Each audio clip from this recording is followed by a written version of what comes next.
Hey everyone, Skoggul here. Gonna make a mid lane matchup between Kassadin and Nidalee. The reason you would want Kassadin in this matchup is Kassadin has the mobility to counterplay Nidalee's mobility. Kassadin gets up in your face against Nidalee, so that makes sometimes those Nidalee spears hard to land, and when they do land, it's not the max range spears that do more damage based on how far the spear travels, so it negates some of what Nidalee has, and then it allows Kassadin to do some damage. He can't miss his Q, Nidalee can. Anyhow, that's kind of long and short. He just is an assassin, can roam, do some damage. It's kind of cool. That's basically what's going on with that, and why you could consider the pick.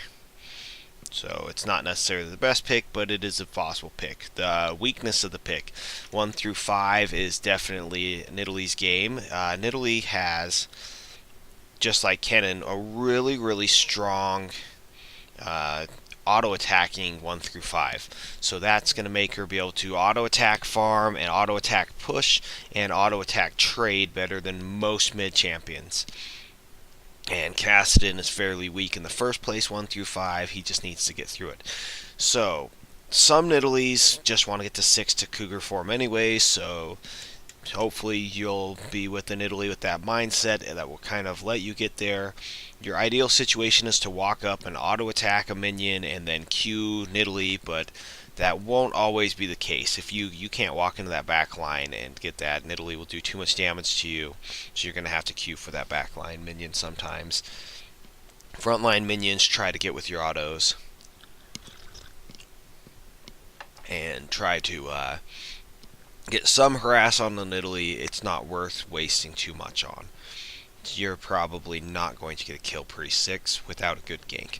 You would need a very strong gank. Look at the minion wave. You see how Nidalee is getting it pushed out really hard. If you were to go trade with her, you would take a lot more creep damage than her. Therefore, she's going to win the trade. Even if you do land your Q and she misses, you'll probably... I mean, obviously, you can't miss your Q. It's automatic hit. Point click Q, but you're going to probably lose the trade even if you dodge her Q. So just be very careful how you deal with the Nidalee 1 through 6. You just want to get to 6. That's basically your main goal. Just stay in XP range, keep it going, spam through your potions. He started Fairy Charm, 2 wards, and lots of potions. And Shaco gets caught in the jungle. It was hard to respawn because Nidalee is just pushing, making it so if you go out you take creep damage and Nidalee damage. But if that had turned into a full-on fight and Nidalee had gone too, or had Nidalee turned and left the tower and not bracketed you in, you would have had to follow her, and you probably would have gotten a kill, well, you or one of your teammates, on Nidalee as well as Shaco, so it would have been 2 kills for your team and not 1. So that could have started your lane off really well right there. You could have pushed to the tower, denied her, been way ahead. So Nidalee probably did the right thing by not helping Shaco, because since Lee Sin was all the way over there and Cho'Gath was nowhere to be found, that would have just turned out really well for Purple Team. When you get caught inside the other team's jungler, you better hope your team responded well. It was Lee Sin that responded well to that.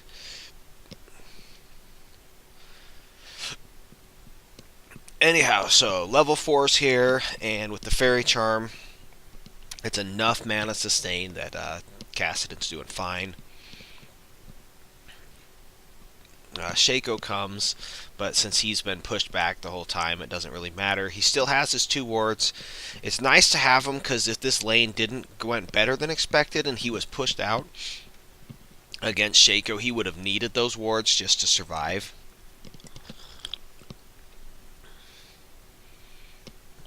But since it wasn't pushed out and he was pushed in, he saved them, and now he'll have them. So instead of having to remember to buy wards, it's not just wards that expired that didn't help him. They're going to be wards that are going to help him now. As he hits 6, he'll be able to push out and roam. So you definitely are going to use those wards. If you ever have spare money, you always want to be picking up more. Tear of the Goddess is completed, so now that'll start charging. Lee Sin comes in and picks up Nidalee, since Nidalee hadn't shopped yet. That wasn't the hardest kill for Lee Sin, and Shaco had already been killed once and was out of position again. They tried collapsing on Lee Sin, but he's level 6 and just destroyed both of them.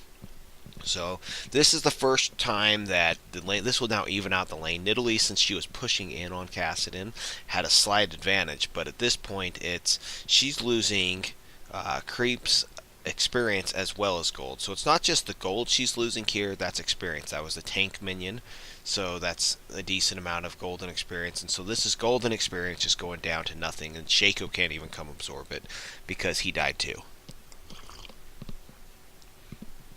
So even with that, Nidalee hits 6 first. Not by much, but just by a little bit. Be wary in this matchup. Just be careful of Cougar form Nidalee when you don't have your ult to get away from her. Because there's not going to be a whole lot of things you can do to get away from her. She goes all in on you, and you're not pretty close to near full life or have a tower near you. If she lands a spear and gets you kind of low and then jumps onto you with her Cougar form, there's not going to be a whole lot of options that you have as Kassadin to get away. Yeah, he's not running Flash. He's running Teleport Ignite. The Teleport does pay off a little later. It's a great summoner spell. It has so many applications. Does so many things. Just be careful until when you don't have 6.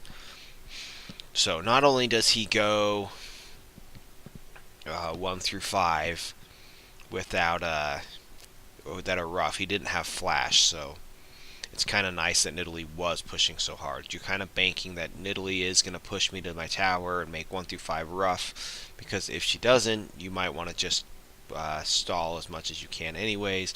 A great Wall of Pain gives Nidalee no options on where to go. Ignite's ticking. The next Ignite tick would have killed her, and then Karthus comes, gets the kill, and that's fine. Karthus is a major hyper carry anyhow, so it's not the biggest deal here. And push out to the tower base. This time Shaco's there to take the experience. You can see it on the mini map. But I think this is the first time that Kassadin takes any sort of lead. It's only 100 gold, but it's a small lead. The assist is Y. It's not a huge deal, but it's something. Down a little bit in creeps, but kill would have been nice, but it doesn't really matter. Karthus gets big. It's also really good for your team. Karthus can assist you from anywhere on the map while his ult's up, and assist anyone else on the team, and he becomes a really big team fight presence and threat. He's going to build a little bit tanky and kind of be the front line Karthus. Even if he dies, it doesn't matter, especially when you still have an AP carry back behind him. He kind of becomes this front line that does a lot of damage and runs into the other team's front line, and Lee Sin can still be tanky. And so that's the idea behind the jungle Karthus. And you can see how Kassadin can run his combos and just chunk out Nidalee over and over. So when you do this, just try to time it carefully and do your thing. Nidalee will have a hard time. She can heal, so she just has to back off after your combos. You'll have a hard time killing her. She's so mobile. And people with heal spells definitely have the sustain to last, to make life difficult to get kills, but you can make it so that they get stuck in a lane, and then you can do things that are really cool. Here, he's teleporting to the bottom lane because they're starting to fight off, and that is going to make it so Draven has nowhere to go, and there's no possibility he's going to be getting a kill. Karthus is coming in from behind, and that's going to be the end of Taric as well. And that's where teleport really starts paying off. So at this point, Flash is still a nice spell, but he's got Riftwalk, so teleport's probably going to be a better spell going forward in this game. Ignite's kind of necessary to duel Nidalee, to stop Nidalee from being too much of a pest. If he really wants to all in Nidalee, Ignite's kind of necessary. So he's got his Catalyst done. Tyr is charging. It's not charged up all the way, but Got those potions to go through, so doesn't even have his boots yet, and he's still doing quite a bit of damage with just the sustain of the tear and the catalyst, but that will build into a Rod of the Ages if he wants it, Banshee's Veil if he thinks he needs it. The tear can give you that shield, and that will allow you to jump right into the enemy team, right along with your Karthus and your Lee Sin, and get out safely. You'll have a shield, and the Rod of the Ages or Banshee's Veil gives you that survivability. So here you can skip the wall. So whenever you're, like, if you are a top laner going against Kassadin, your warding almost needs to be behind, as if you're 2v1ing expecting tower dives all day. Don't be, if you're warding just like they're going to come through the river, they're not going to be coming through the river. There's no real good reason to. You could ward both, but I'd be expecting, especially if you're getting pushed in all day, that you're going to be getting tower dove and warding behind you. That's the only way you're going to avoid that, and even still he has the mobility to stick to you. So now I think he has a 500 gold lead. Yeah, roughly 500 gold if you're looking down at the charts. And he's 202 compared to 020. Fiendish Codex and tier for, and he has the update graded sorcerer boots, the catalyst, and the tier. So at this point, Kassadin's starting to get ahead. He's going to be able to duel Nidalee a lot more so than he was before. Nidalee's still decent. If Nidalee can land some spears and some pokes, she'll be fine. And then that kill onto Lee Sin is going to help a lot, because that was a huge shutdown. I believe that was a 4-0, maybe even 5-0 Lee Sin. So that's going to really help out Nidalee in this matchup. And because of the ward, he sees Nidalee coming, dodges the one, and you can just see the damage he can put out just so much when he lands his stuff. And then Q's back up, and just the damage is just crazy how high it is. So that's why you take Kassadin as mid, late game.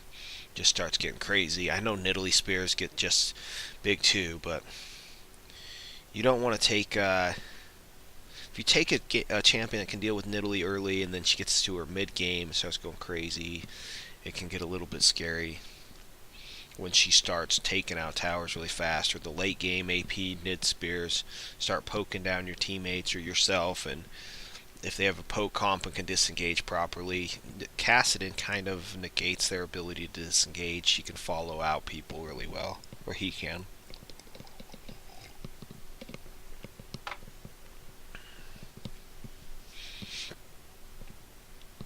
So here, Nidalee, just through the sustain and the heal spell, are able to out-sustain Kassadin. And Nidalee gets healed back up, and through one burst from Kassadin and Nidalee, and Lee Sin coming there, just blow up almost full Nidalee. I think Nidalee was just about full there. That's how much damage they do now. And Lee Sin goes for the dragon. So that's going to put Kassadin up by even more. He's starting to build AP now. So this is the point where Kassadin's going to start getting scary. Instead of just doing some damage, Kassadin's going to start doing a lot of damage. Yeah, he's now at 4,600 to 4,000. Yeah, this is the point where Kassadin starts getting scary. He's now over 600 in the lead. And he's just going to keep doing that. Now is the point when you see him, I think when you see him run into Nidalee, you'll start seeing a bigger difference in the trades, because his Qs will hurt a lot more. His Riftwalks will hurt a lot more. Yeah, you can just see that was just a Q. There was nothing else going on but the one Q. His one Q is going to demand a heal now, not just his whole combo set. So, and then all the catalyst and all the sustain. He's walking over here, nothing much happens, they just get spotted. He probably could have gone all the way around the red and then through, so it was probably too late for Draven Tarek, but